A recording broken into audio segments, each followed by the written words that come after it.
სამთა როგორ ცნობ თავს ნიჭიერის გამოსვლის წინ?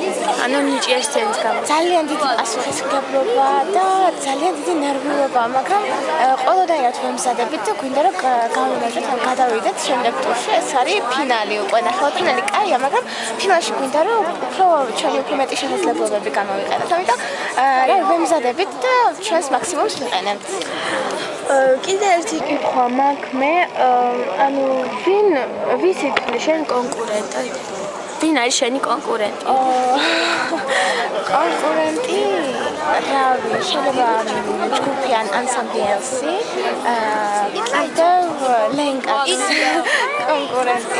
აი მე ვფიქრობ რომ ნატა შუაქრიშვილიც არის ძალიან კი, მასაც საკმაოდ ორიგინალური ახალი ნომერი აქვს წარმოჩენილი და ჟურისაც დარწმუნებულად გააკურებს თავისი ნომერი. მადლობა შენი მადლობა